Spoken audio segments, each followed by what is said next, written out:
Nay? Bukas ang pinto kaya pumasok. Kamag-alala. Gusto ko lang makita ako.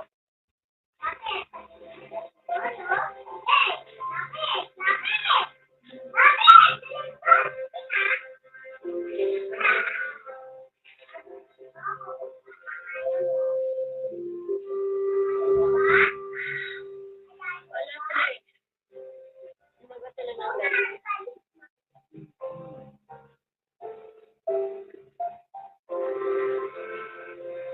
Baka naman lulong din sa gadget ang bata. Dapat maging maisip ka. Kailangan may disiplina.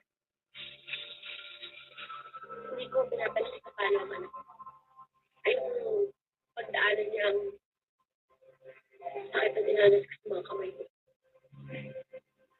Ayoko lumaki siya na may puot at galit sa akin. Tama ang ginawa ko. Napalaki kita ng maayos. Paglaki. Ngayon ay wala tayong pagsisisi sa inyo. Wala akong ginawa. Hindi pa rin madaan.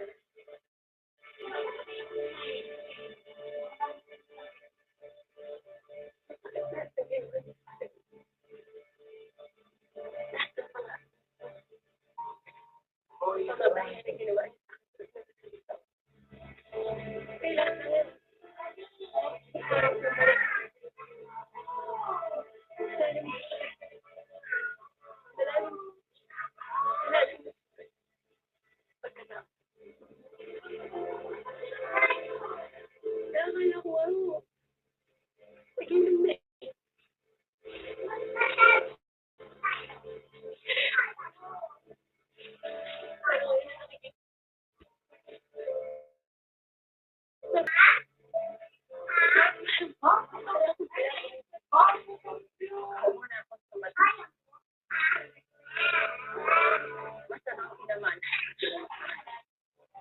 pero itong masamang ina na to ang nagturo para maging maayos ka at maging babalik na lang ako kung nandito lang ako.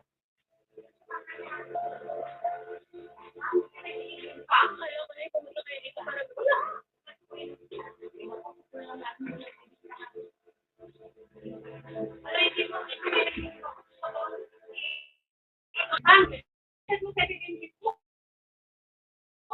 Sabihin mo kung anong ticket number niya.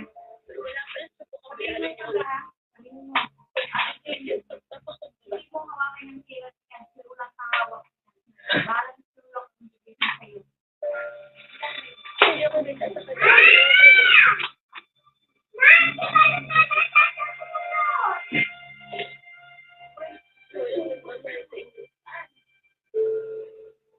I told you, excuse me, sir.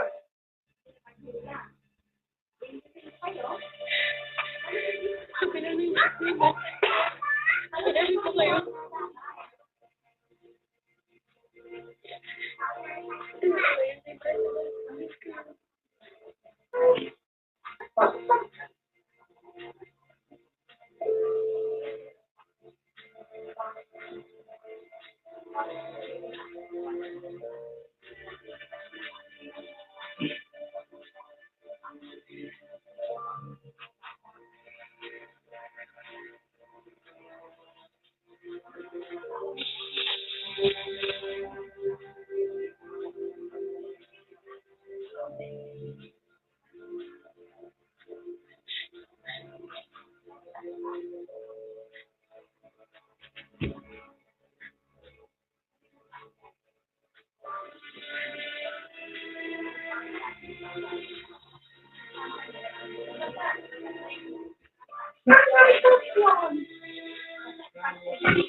Tawag.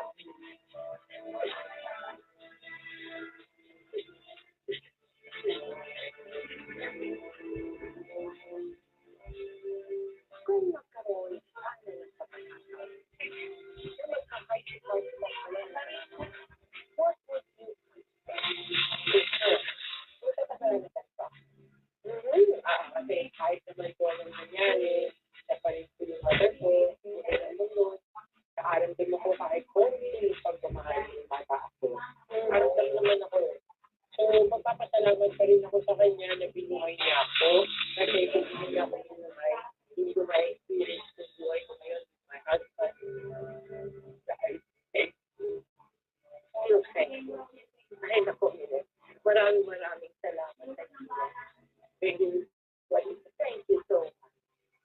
Mahirap para sa akin yung intindihin at tanggapin na may ina na nagagawang saktan ng kanyang anak. Maaaring may personal na rason siya, gaya ng pag-abandona ng kanyang asawa. Kaya anak, ang napagpuntunan ng kanyang galit. Kundi kaya ganun din ang kanyang pinagdaanan sa sarili niya. Pero ano man ang kasi, kahit ano ang mabuti.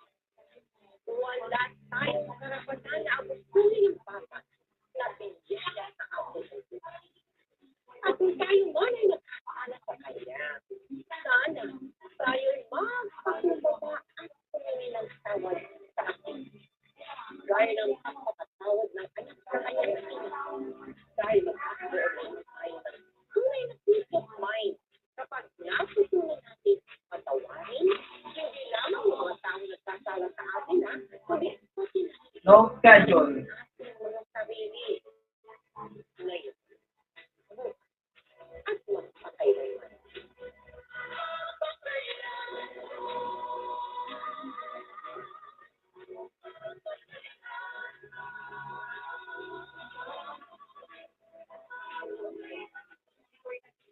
Kaya paano ko ba mag-best friend natin? Bakit ka na ito? Kasi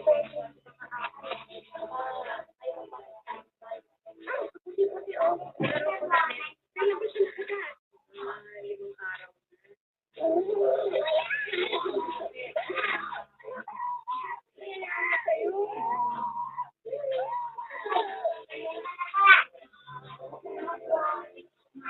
And 12.